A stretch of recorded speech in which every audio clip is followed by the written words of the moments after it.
নমস্কার, Bhadreswar online YouTube চ্যানেলে তোমাদের প্রত্যেককে স্বাগত। তোমাদের জন্য দারুণ একটি আপডেট। গ্রামীণ ব্যাংকে নতুন নিয়োগ 2026। গ্রামীণ ব্যাংকের তরফ থেকে নতুন নিয়োগ বিজ্ঞপ্তি জারি হয়েছে, যেখানে বিভিন্ন পোস্টে নিয়োগ করা হচ্ছে।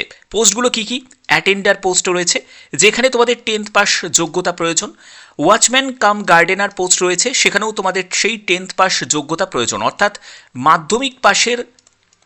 মাধ্যমিক পাশের প্রত্যেক প্রার্থীরাই এখানে অ্যাপ্লাই করতে পারে। অল ইন্ডিয়া ফ্রেশার্স ক্যান্ডিডেট প্রত্যেকে আবেদন করতে পারো, অর্থাৎ তোমার যদি কোনো অভিজ্ঞতা না থাকে তবুও তুমি আবেদন করতে পারবে, যে কোনো রাজ্য থেকে, যে কোনো জেলা থেকে। অবশ্যই কমেন্টে তোমরা তোমার জেলার নামটা প্রত্যেকে কমেন্টে জানিয়ে দিও, ঠিক আছে? কারণ তোমাদের যেহেতু আমি বিভিন্ন আপডেটগুলো পৌঁছে দিয়ে থাকি, অবশ্যই তোমরা প্রত্যেকে তোমার জেলার নাম অবশ্যই কমেন্টে জানাবে, ঠিক আছে? তো চলো এক এক করে প্রত্যেকটি ইনফরমেশনের দিকে আমি চলে যাচ্ছি। তো দেখতে পাচ্ছ আমি নোটিফিকেশনটি ওপেন করে নিয়েছি। তো এখানে আমি তোমাদের কিভাবে ফর্ম ফিল আপ করতে হবে আমি সেই ব্যাপারটাও তোমাদের বুঝিয়ে দেবো, যে ফর্ম ফিল আপে কোনো রকম যদি কোনো ভুলভ্রান্তি করো তাহলে কিন্তু বলে রাখছি সেই ফর্ম কিন্তু তোমাদের রিজেক্ট হয়ে যাবে। যেখানে তোমাদের আবেদন মূল্য লাগছে না, তো সেক্ষেত্রে তোমাদেরও কিন্তু একটা দায়িত্ব থাকে যে ফর্মটা সঠিকভাবে ফিল আপ করা। ওকে, তো প্রথমে বলে রাখি যে এখানে সিলেকশন প্রসিডিওরটা কী। তো তোমাদের যোগ্যতা তো লাগছে 10th পাস, অর্থাৎ মাধ্যমিক পাশের প্রত্যেক প্রার্থীরাই অ্যাপ্লাই করতে পারে। এবং এখানে তোমাদের পার্সোনাল ইন্টারভিউয়ের জন্য ডাকা হবে, অর্থাৎ প্রথমে তোমাদের ফর্ম কি করা হবে, স্ক্রুটিনি করা হবে। ভালো করে বুঝে নাও, প্রথমে তোমাদের যেটা হবে সেটা হলো ফর্ম স্ক্রুটিনি করা হবে। যারা সঠিকভাবে ফর্ম ফিল আপ করবে তাদের ফর্ম অ্যাকসেপ্ট করা হবে, আর যারা ভুল ভ্রান্তি করে ফর্ম ফিল আপ করবে তাদের ফর্ম রিজেক্ট করা হবে। এটাই তো নর্মাল ব্যাপার। তো অবশ্যই কিন্তু এটা তোমাদের খেয়াল রাখতে হবে, যাদের ফর্ম অ্যাকসেপ্ট হবে স্ক্রুটিনি করার পরে তাদেরকে ইন্টারভিউয়ের জন্য ডাকা হবে, এবং সেই ডিসিশন কিন্তু ব্যাংকই কিন্তু ফাইনাল। ওকে, এবার তোমাদের যে আবেদন তুমি করবে, এখানে তোমাদের একটা অফলাইন তোমাদের আবেদন করতে হবে, এবং অ্যানেক্সার এ যে ফর্মটা রয়েছে সেটা তোমাদের ফিল আপ করতে হবে। এই ফর্মটা কিভাবে ফিল আপ করবে এবং সঙ্গে কি কি ডকুমেন্টস তোমরা অ্যাটাচ করবে আমি সেই ব্যাপারেও চলে যাব। তো তোমাদের 20 মার্চের মধ্যে তোমাদের আবেদনপত্র ফিল আপ করে জমা করতে হবে, এবং বলছে no application shall be entertained beyond the stipulated date. এই যে ডেটটা যেটা দেওয়া হয়েছে সেই ডেটের মানে পরে যদি আবেদনপত্র গিয়ে পৌঁছায় তাহলে সেটা কিন্তু কোনো রকমভাবে অ্যাকসেপ্ট করা হবে না, এবং incomplete application will be rejected. বোঝা গেল? তো অর্থাৎ আবেদন তোমাদের সঠিক পদ্ধতিতে করতে হবে। যদি ভুল ভ্রান্তি করে আবেদন করো তাহলে সেই আবেদন তোমাদের রিজেক্টও হয়ে যাবে। ওকে, আচ্ছা, আর একটা ব্যাপার তোমাদের বলে রাখি, এটা হলো সেন্ট্রাল ব্যাংক অফ ইন্ডিয়ার অর্থাৎ সিবিআই এর একদম তোমাদের গ্রামীণ পোর্শনে নিয়োগ করা হচ্ছে, ঠিক আছে? গ্রামীণ যে RACTI অর্থাৎ রুরাল সাইট যেখানে আছে সেখানে কিন্তু তোমাদের এই নিয়োগটি করা হচ্ছে। তো এইখানেই কিন্তু এই গ্রামীণ পোর্শনে নিয়োগ করা হচ্ছে বলেই কিন্তু তোমাদের বিজ্ঞপ্তি জারি করেছে, এবং বাদবাকিগুলো তোমাদের এই ইনফরমেশনগুলো আমি তোমাদের দিয়ে দেবো, এবং কিভাবে তোমরা ফর্ম ফিল আপ করবে সেটাও তোমাদের দেখিয়ে দিচ্ছি। ওকে, এবার আমি তোমাদের একদম পুরো ফর্ম ফিল আপের মেন ফরম্যাটে চলে যাচ্ছি।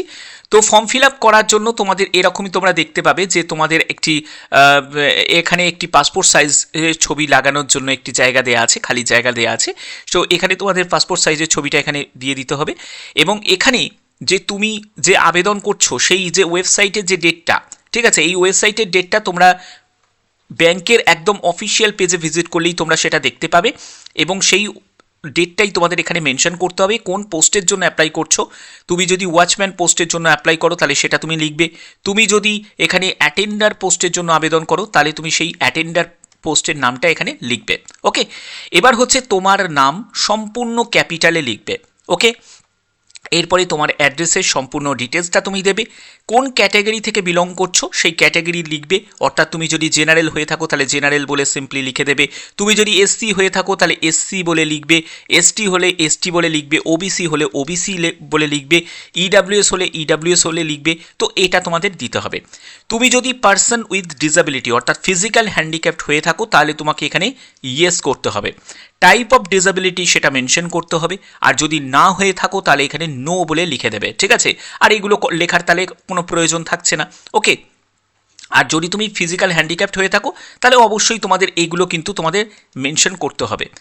এবার হচ্ছে তোমাদের date of birth. Date of birth দেখো তোমাদের স্কুল লিভিং সার্টিফিকেটে তোমাদের যেটা আছে সেখানে তোমাদের অবশ্যই ডেট অফ বার্থটা মেনশন করতে হবে, একদম হুবহু ডেট অফ বার্থটাই এখানে মেনশন করবে। এবার তোমাদের 31/1/2026 হিসাবে তোমার বয়স কত হচ্ছে, মাথায় রাখবে 40 বছরের মধ্যে তোমার বয়স হতে হবে। এখানে ম্যাক্সিমাম যে এজ লিমিট সেটা হলো 40 বছর। ওকে, তো 40 বছরের মধ্যে যেন বয়স হয়।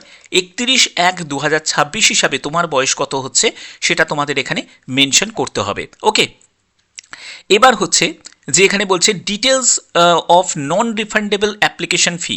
তো অ্যাপ্লিকেশন ফি এর জন্য তোমাদের এখানে যেটা লাগবে সেটা হলো ডিডি করতে হবে, অর্থাৎ তোমাদের এখানে ডিমান্ড ড্রাফট করতে হবে এবং place of issue, name of the DD issuing bank, তারপরে ডেট অফ ইস্যু এবং অ্যামাউন্টটা সেখানে এখানে মেনশন করতে হবে।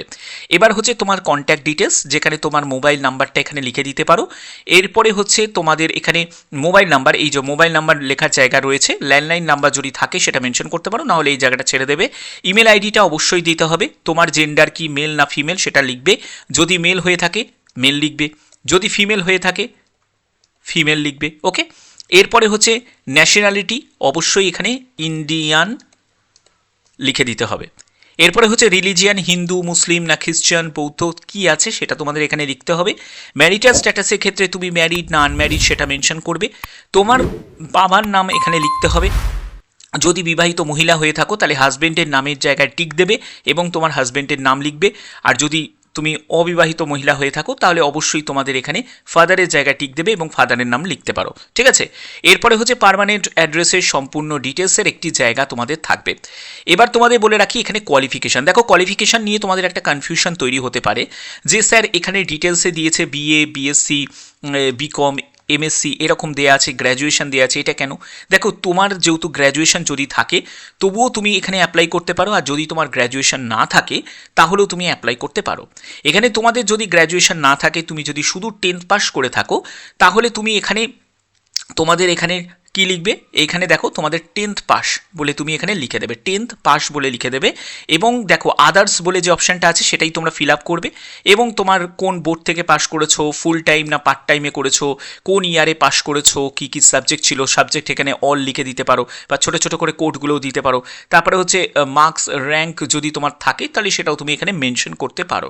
ঠিক আছে, এবার তোমাদের যদি গ্র্যাজুয়েশন থাকে তাহলে গ্র্যাজুয়েশনগুলো ফিল আপ করবে, আর যদি তুমি শুধু 10th বা 12 পাস করে থাকো তাহলে তুমি 12 এখানে দিয়ে 12-এর ডিটেলসটা দিতে পারো, তাহলে তোমাদের এই গ্র্যাজুয়েশনের জায়গাগুলো ফিল আপ করতে হবে না।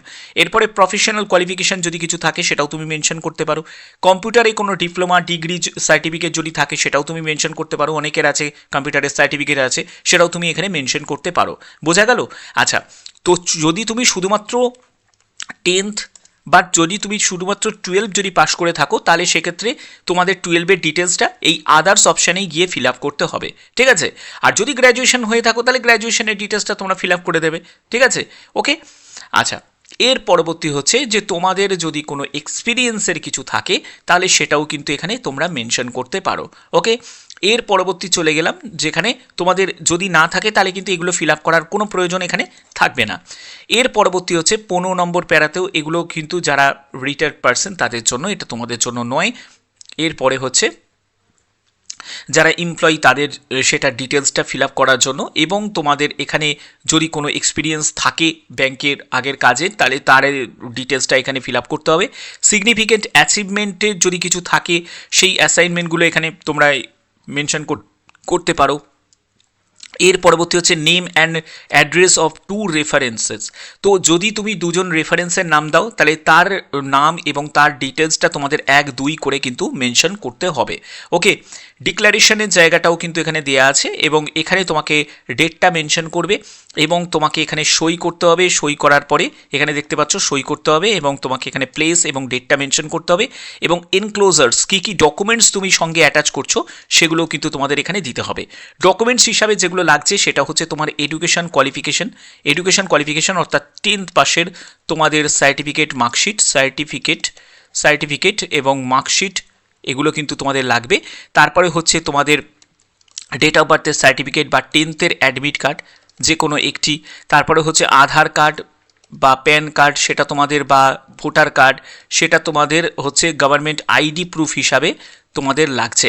ওকে, এগুলো তোমাদের অবশ্যই কিন্তু সঙ্গে অ্যাটাচ করতে হবে। এবার যদি তোমাদের কম্পিউটারে কোনো সার্টিফিকেট থাকে সেটাও তুমি এখানে সঙ্গে দিতে পারো, ঠিক আছে? কম্পিউটারে যদি কোনো সার্টিফিকেট থাকে বা আদার যদি কিছু থাকে সেটাও তুমি 1 2 এখানে 5টা মতো তোমাদের দেওয়া আছে, তো 5টা মতো জায়গায় তুমি এগুলো দিয়ে দিতে পারো। এবার যেগুলো যেগুলো দরকার সেগুলো অবশ্যই তোমাদের এখানে আমি জানিয়ে দিলাম। ওকে, আচ্ছা, এবার তোমাদের এবার কি করবে দেখো, এই যে ফর্মটা তুমি ফিল আপ করে নিলে, এবং এখানে তোমাদের বলে রাখি যে জব প্রোফাইলের ব্যাপারে আমি পরে যাচ্ছি, এবং এখানে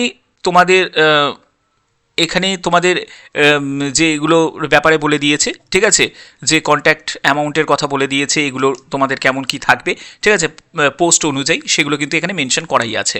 তো এবার দেখো, তোমাদের এখানে ন্যূনতম বয়স হচ্ছে 22 বছর এবং ম্যাক্সিমাম বয়স হচ্ছে 40 বছর, এগুলো কিন্তু তোমাদের এখানে মেনশন করাই আছে। এবং যোগ্যতা যেটা লাগবে মাস্ট বি ম্যাট্রিক, অর্থাৎ মাধ্যমিক পাস, দুটো ক্ষেত্রেই কিন্তু যোগ্যতা লাগছে।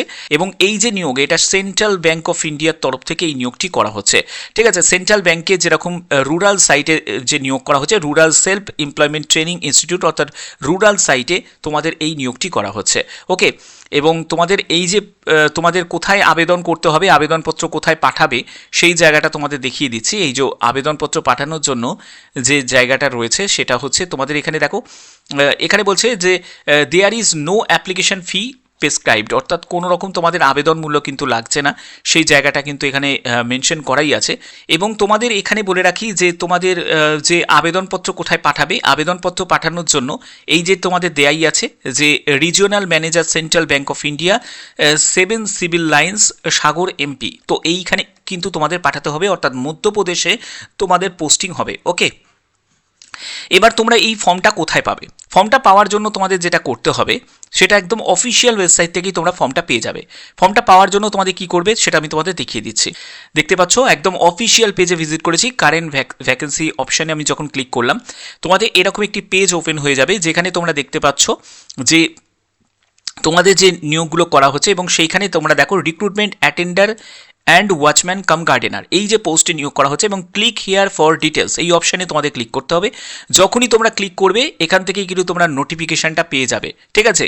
এই নোটিফিকেশানে ফুল নোটিফিকেশানটা তোমরা ডাউনলোড করে নিতে পারো, ঠিক আছে? এখানেই তোমরা দেখতেই পাচ্ছ যে ক্লিক হিয়ার ফর ডিটেলস, তো এখানেই তোমরা ক্লিক করে তোমরা ডাউনলোড করে নেবে। তো দেখতেই পেলে যে আমি সম্পূর্ণ তোমাদের দেখিয়ে দিলাম যে কোথা থেকে তোমরা এই নোটিফিকেশানটা ডাউনলোড করতে পারবে, এবং সেই নোটিফিকেশানের সঙ্গেই কিন্তু তোমাদের ফর্মটাও অ্যাটাচ করা আছে, ঠিক আছে? তো আশা করি ব্যাপারটা তোমাদের কাছে বোঝাতে পারলাম। তো আশা করি তোমাদের ভিডিওটা ভালো লেগেছে। যদি ভিডিওটা ভালো লেগে থাকে অতি অবশ্যই ভিডিওটাতে একটি লাইক করো, চ্যানেলটিকে সাবস্ক্রাইব করে বেল আইকনটাকে অল করে রেখো। এখনের মতো এটুকুই, ধন্যবাদ।